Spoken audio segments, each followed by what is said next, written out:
In a classic twist of geopolitical theater, European leaders have once again demonstrated their resistance to President Donald Trump's well-meaning overtures in international diplomacy, particularly regarding Russia's status in the global market. With an air of irony befitting a Shakespearean play, Macron and his European counterparts have effectively turned the Black Sea truce into the ultimate diplomatic deadlock. One can't help but admire their commitment to a strategy that seems to involve doing absolutely nothing until Russia decides to play nice. The Trump administration, ever the champions of peace and prosperity, lauded its efforts to broker a ceasefire between Ukraine and Russia. The headline, "Eliminating the Use of Force in the Black Sea," was surely meant to be the diplomatic coup of the century. But alas, the Kremlin, in its infinite wisdom, has decided that such a truce is only feasible if the pesky international sanctions are lifted. A classic case of, "I'll scratch your back if you scratch mine," except with far more serious implications and far less scratching. Meanwhile, European leaders, led by the dashing French President Emmanuel Macron, have firmly stated that Russia will have no say in the support provided to Ukraine. With an air of Gallic defiance, Macron declared it much too early to discuss lifting sanctions. After all, who needs economic stability when you can wield sanctions like a modern-day Excalibur? The message is clear. Sanctions are Europe's Excalibur, their leverage in this grand game of geopolitical chess. The irony of the situation is not lost on anyone. Here we have a coalition of 30 nations meeting in Paris without the United States to discuss how they can protect Ukraine without the United States. It's a bit like throwing a surprise party for someone and not inviting them.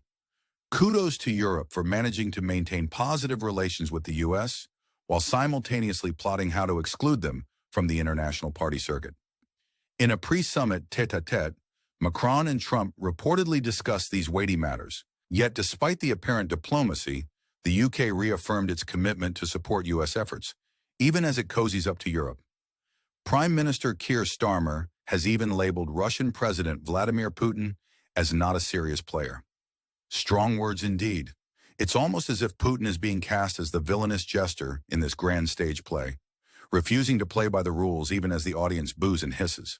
As the narrative unfolds, France has pledged another $2.1 billion to Kyiv, because apparently nothing says commitment like a billion-dollar check.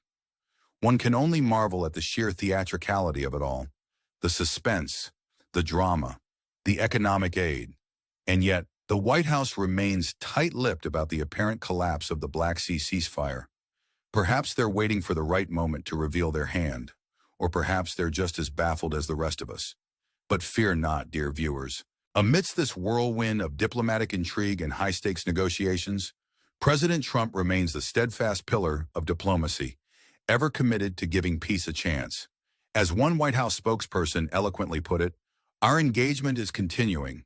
We agreed on language with both parties in our work towards a cessation of hostilities." It's almost poetic in its simplicity, a testament to the enduring hope that diplomacy can triumph, even in the most absurd of circumstances. So, what do you think, dear viewers? Are these international antics a display of diplomatic genius or merely a comedy of errors? Share your thoughts in the comments below. And while you're at it, don't forget to subscribe to our channel for more satirical takes on the world's most perplexing events. After all, in a world where reality often feels stranger than fiction, we could all use a good laugh. Give us a like, drop a comment, and let's keep the conversation going.